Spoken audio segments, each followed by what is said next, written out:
میرے بھائیوں اور دوستو، اللہ تعالیٰ نے انسان کو جسم اور روح ان دو چیزوں کے مرکب سے پیدا فرمایا ہے۔ جسم کے بننے کا نظام اور ہے اور روح کے بننے کا نظام اور ہے۔ جسم کسی اور جگہ بنتا ہے اور روح کہیں اور سے آتی ہے۔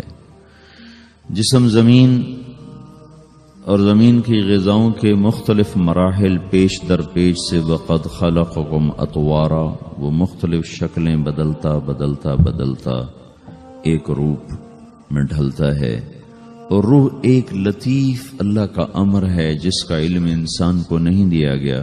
یسألونک عن الروح قل الروح من امر ربی وما اوتیتم من العلم الا قلیلا، کہ روح ایک اللہ کا امر ہے جس کے بارے میں تمہارے پاس کوئی علم نہیں ہے، لہذا اس کی تفصیل تم سمجھ نہیں سکتے ہو۔ روح آسمان سے آتی ہے، جسم زمین میں بنتا ہے، پھر 4 مہینے بعد اللہ اس کو آپس میں جوڑ دیتا ہے، زندگی متحرک ہو جاتی ہے۔ روح ہی کے ساتھ زندگی کی بقا رہتی ہے۔ جب اللہ اس سے واپس نکال لیتا ہے تو سارے ٹائٹل ہٹ کر صرف ایک نام سب کو مل جاتا ہے، اور وہ میت کا ہوتا ہے۔ وہ حضرت مولانا ہو، وہ کوئی ڈاکٹر ہو، بادشاہ ہو، صدر وزیر ہو، سارے اعزاز ٹائٹل ہٹا کر اس پر میت کا لفظ مہر لگ جاتی ہے۔ اس میں سے کیا نکلا ہے؟ ہر چیز تو موجود ہے، اب یہ بولتا کیوں نہیں، اٹھتا کیوں نہیں، چلتا کیوں نہیں؟ اس میں سے روح نکل گئی ہے۔ روح ہمارے جسم کی اصل ہے، اسے نکال دو تو جانوروں کو بھی پتا ہے کہ اب یہ بے جان چیز ہے۔ چیونٹیاں، کیڑے مکوڑے بھی اس کو کھانے لگ جائیں گے، جانور بھی کھانے لگ جائیں گے، زمین بھی اس کو گلانے لگ جائے گی، ہوائیں اس کو متغیر کرنے لگیں گی۔ روح انسان کے اندر ایک چلتا ہوا زندگی کا کارواں ہے۔ اسے جب اللہ واپس بلاتا ہے تو اللہ یتوفی الانفس حین موتها والتی لم تمت فی منامها۔ موت کیا چیز ہے؟ اس کے 200 جواب ہیں سائنس کی کتابوں میں، اور 200 جواب بذات خود بتا رہے ہیں کہ یہ ایک جواب بھی ٹھیک نہیں ہے، اور قرآن ایک جواب دیتا ہے اور وہی حرف آخر ہے، قل یتوفاکم ملک الموت اللہ یتوفی الانفس حین موتها۔ اللہ ہے جو تمہاری روحوں کو موت کے وقت کھینچ لیتا ہے، تمہارے جسم سے نکال لیتا ہے۔ تو میرے بھائیوں، موت کے وقت انسان 2 کیفیت میں ہوتا ہے۔ کچھ لوگوں کی روح ایسے نکل رہی ہوتی ہے کہ ان کے رگ رگ میں وہ پھنس رہی ہوتی ہے۔ وَلَوْ تَرَى اِذْ يَتَوَفَّى الَّذِينَ كَفَرُوا الْمَلَائِكَةُ يَضْرِبُونَ وُجُوهَهُمْ وَأَدْبَارَهُمْ۔ کاش تم دیکھ سکتے وہ منظر جب اللہ کے فرشتے نافرمانوں کی روح کو نکال رہے ہوتے ہیں تو ان کے منہ پہ بھی مارتے ہیں، ان کی کمر پر بھی مارتے ہیں۔ اور اخرجوا انفسکم اليوم، نکالو آج اپنی روحوں اور جانوں، اب تم بچ نہیں سکتے ہو۔ وہ پیچھے ہٹنا چاہتے ہیں، رب ارجعون، مجھے واپس کر دے تھوڑی دیر کے لیے، لعلی اعمل صالحا، اب میں پورا ٹھیک مسلمان بن کے چلوں گا۔ تو اس کے جواب میں ہوتا ہے، اور حدیث پاک میں آتا ہے کہ ملک الموت اترتا ہے، اس کے ساتھ 4 فرشتے ہوتے ہیں۔ وہ 4 فرشتے آتے اس کی پٹائی شروع کر دیتے ہیں۔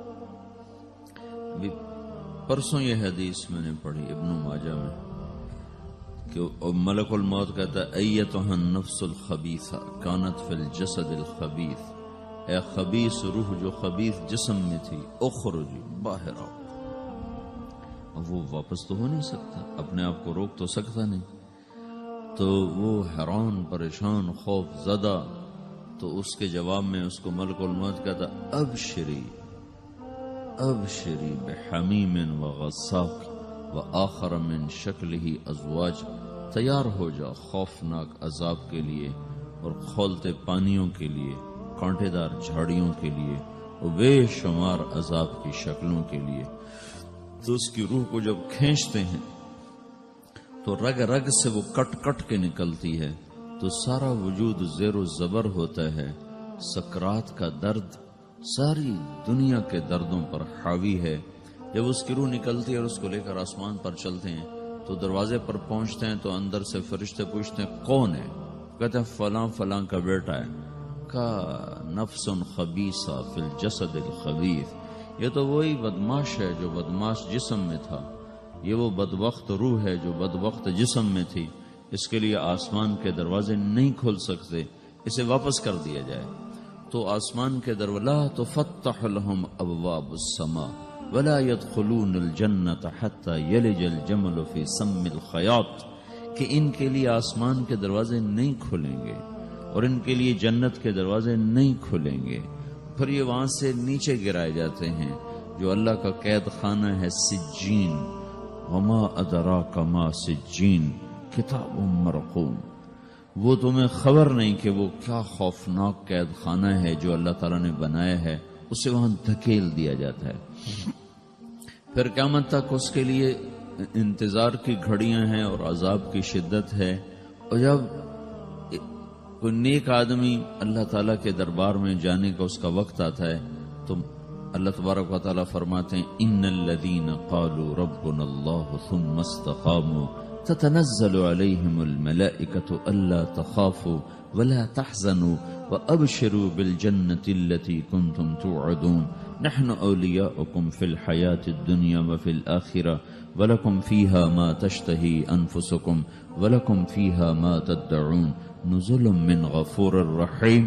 جب کوئی نیک مرد عورت کے جانے کا وقت آتا ہے تو اس کے لیے بھی فرشتے آتے ہیں اور آ کر اس کو خوشخبری دیتے ہیں اور آ کر اس کو تسلی دیتے ہیں کہ آپ غم نہ کریں، پیچھے والے بھی آپ کو مل جائیں گے، آپ خوف نہ کریں، آگے ساری منزلیں آپ کے لیے آسان ہیں، آپ کے لیے جنت بھی تیار ہے، رب بھی مہربان ہے.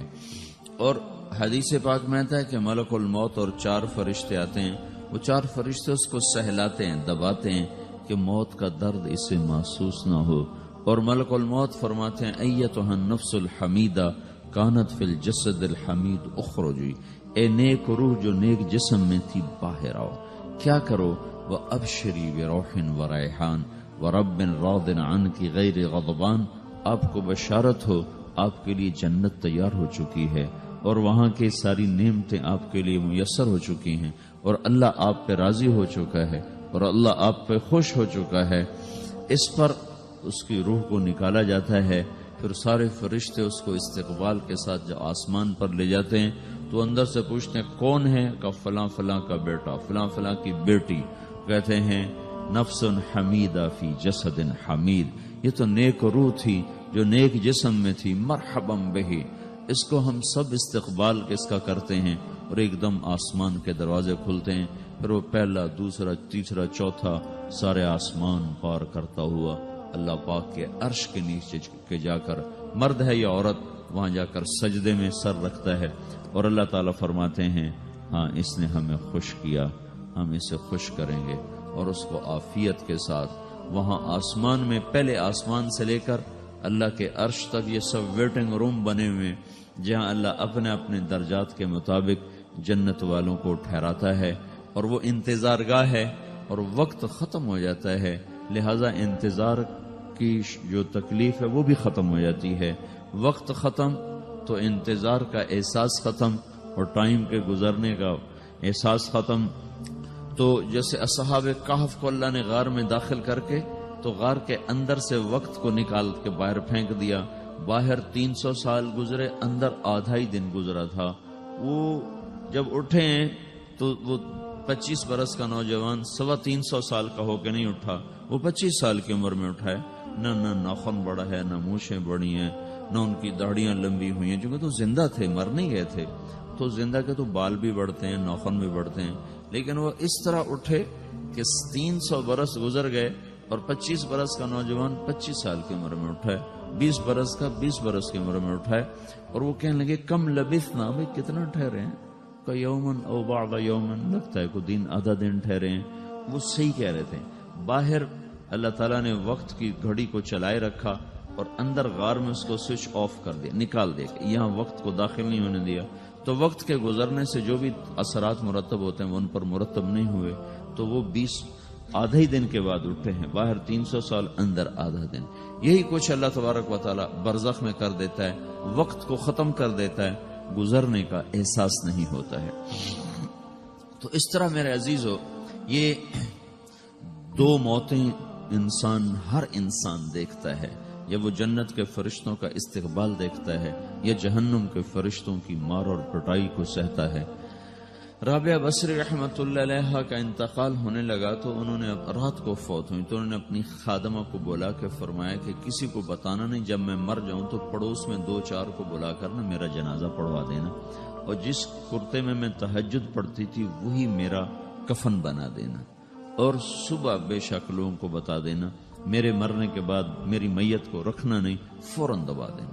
تو جب ان کا انتقال ہوا تو انہوں نے پڑوس کے 2-4-10-20 آدمی بلائے اور ان کو تدفین تجہیز سب کچھ ہو گئی. صبح شور مچا کہ وہ رابعہ بصری کا انتقال ہو گیا. تو اگلے دن وہ خواب میں اس خادمہ کو ملی اور کہا بیٹی تیری بڑی مہربانی، تو نے میری وصیت کے مطابق عمل کیا. اس نے دیکھا کہ انہوں نے ایک خوبصورت سبز لباس پہنا ہوا ہے. تو وہ فرمانے لگی، انہوں نے سوال کیا کہ آپ کے ساتھ قبر میں کیا ہوا؟ تو وہ کہنے لگی کہ میرے پاس منکر نکیر آئے تھے اور مجھ سے کہنے لگے من رب کی، تیرا رب کون ہے؟ تو میں نے کہا سبحان اللہ، 40 برس جس کو میں نہ بھلا سکی اس کو 4 ہاتھ زمین میں آ کے میں بھول جاؤں گی. ان کا 42 برس کی عمر میں انتقال ہوا تھا. تو وہ کہنے لگے سبحان اللہ، جس کو میں 40 برس نہ بھلا سکی میں اسے 4 ہاتھ زمین کے اندر آ کے بھول جاؤں گی. تو منکر نکیر کہنے لگے اس کا کیا حساب لینا؟ پھر انہوں نے پوچھا کہ وہ آپ کا وہ کرتا کہاں گیا تہجد والا جس میں آپ کو کفن دیا تھا؟ کہا وہ اللہ نے مجھ سے لے لیا ہے اور میرے اعمال کے خزانے میں رکھ دیا ہے. قیامت کا دن میرا وہ کرتا بھی میرے ترازو میں تولا جائے گا اور مجھے یہ لباس پہنایا ہے جو جنت کا لباس ہے. یہ بھی ایک موت ہے. اس طرح بھی لوگ مرتے ہیں. اور دوسری بھی ایک موت ہے. ہمارے علاقے کی بتا رہا ہوں، اپنے علاقے کی. ایک ذمہ دار مر گیا، اس کی قبر کھودی، ساری بچھوؤں سے بھری ہو، ایسے جیسے چیونٹیاں پھر رہی ہوتی. تو انہیں وہ بند کر کے دوسری کھودی، ساری بچھوؤں سے بھری ہو. پھر وہ بند کر کے تیسری کھودی، ساری بچھوؤں سے بھری ہو. قبرستان میں اتنے بچھو کہاں سے آ گئے؟ یہ زمین کے بچھو نہیں ہیں، یہ آخرت کی بلائیں ہیں جس کے ساتھ اب اسے قیامت تک رہنا ہے اور گزارا کرنا ہے. تو یہ 2 طرح کی موتیں روزانہ لوگ مرتے ہیں، روزانہ لوگ مرتے ہیں. جب نماز کا وقت ہوتا ہے ملک الموت ساری دنیا کا چکر لگاتی اور دیکھتا ہے کون پڑھ رہا ہے کون نہیں پڑھ رہا، کون پڑھ رہا ہے کون نہیں پڑھ رہا. جو نماز کی پابندی کرتا ہے اس کی موت آسانی سے ہوتی، جو نماز میں غفلت کرتا ہے اس کے ساتھ موت کے وقت شدت اور سختی اختیار کی جاتی. تو بھائیو، یہ ایک جسم ہے، ایک روح ہے. روح باقی رہنے والی چیز ہے، جسم مٹ جاتا ہے، پھر اللہ سے قیامت کے دن نیا جسم عطا فرمائے گا، ایک نیا جسم دیا جائے گا. روح وہی ہے جو اللہ کے خزانوں میں جمع ہو جاتی ہے. نافرمان کی سیاہ کالی روح ہوتی ہے، فرما بردار کی روشن چمکدار روح ہوتی ہے. تو اللہ نے کچھ تقاضے جسم کے رکھے ہیں اور کچھ روح کے رکھے ہیں. جسم کے تقاضے پورے نہ کرو تو یہ پریشان ہو جاتا ہے، روح کے تقاضے پورے نہ کرو تو یہ پریشان ہو جاتی.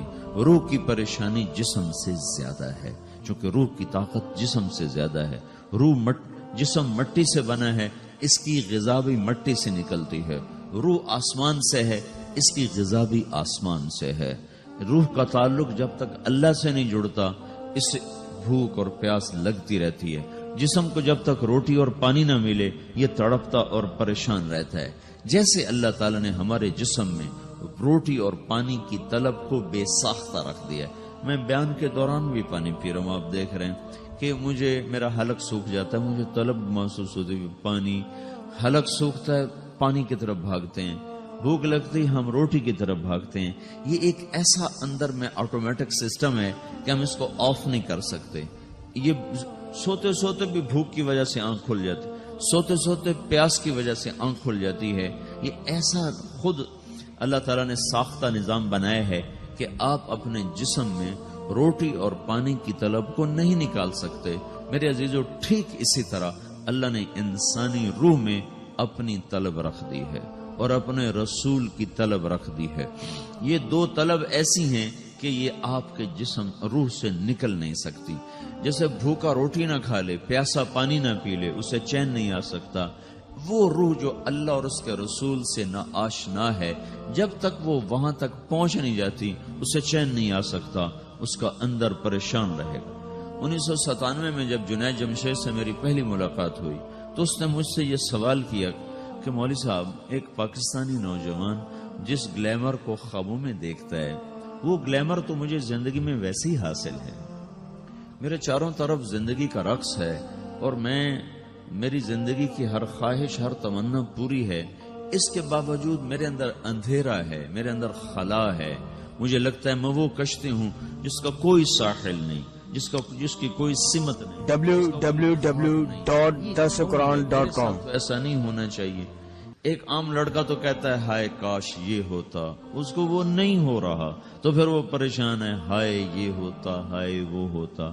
تو میں تو ہائے نہیں کرتا ہوں، میری تو ہر لذت اور خواہش میرے سامنے تشتری میں سجا کے پیش کی جا رہی، میں کیوں ایسا کر رہا ہوں؟ میں ہائے ہائے کیوں کر رہا ہوں؟ میرا اندر ویران کیوں ہے؟ میرے اندر میں خلا کیوں؟ یہ وہی خلا ہے کہ وہ روح کی پیاس کو شراب میں بجھانا چاہتا ہے، وہ روح کی پیاس کو لڑکی میں بجھانا چاہتا ہے، وہ روح کی پیاس کو موسیقی سے بجھانا چاہتا ہے، وہ روح کی پیاس کو دنیا کی رعنائیوں میں 5 اسٹار ہوٹلوں سے بجھانا چاہتا ہے۔ روح کیا جانے روٹی کیا ہے، شراب کیا ہے، پانی کیا ہے، عورت کیا ہے، موسیقی کیا ہے، گھنگرو کیا ہے، پائل کیا ہے، چھنکار کیا ہے، روح کو ان چیزوں کی کیا خبر؟ امریکہ میں ہماری ایک جماعت تھی تو 4 لڑکے 2 لڑکیاں، 4 لڑکیاں 2 لڑکے مسلمان ہیں۔ تو ایک لڑکے کا نام رکھا تھا ابراہیم، اور اس کو جب پڑھایا نا کلمہ، انہوں نے کہا ہائے، انہوں نے کہا ہائے، وہ دونوں ہاتھ یہاں رکھے سینے پر، دل پر، کہا ہائے۔ تو ہمارے ساتھی ہیں ڈاکٹر اختر، وہ کہنے لگے کیا ہوا؟ کہنے لگا جب سے ہوش سنبھالا یہ جگہ خالی تھی، یہ تیرے کلمہ پڑھانے پر بھر گئی ہے کہ میری خوشی سے ہائے نکل گئی۔ یہ جگہ خالی رہے گی، یہاں شراب نہیں پہنچ سکتی، یہاں نغمہ اور موسیقی نہیں پہنچ سکتی، یہاں تالے لگے ہوئے ہیں، یہاں تک کوئی آواز نہیں جا سکتی۔ دل کے تاروں پر ایک ہی نغمہ چڑھ سکتا ہے، اور وہ اللہ کی یاد کا ہے، اور اللہ کی محبت کا ہے، اور اللہ کے رسول کی محبت کا ہے۔ باقی کوئی مضراب ایسا نہیں جو ان تاروں کو چھیڑ سکے، باقی کوئی چیز، آواز ایسی نہیں جو دل کی دنیا پر جا کر دستک دے سکے۔ یہاں بند دروازے ہیں، یہاں صرف اللہ پہنچے گا، اللہ کے رسول کا تعلق پہنچے گا، باقی کوئی چیز یہاں نہیں جا سکتی۔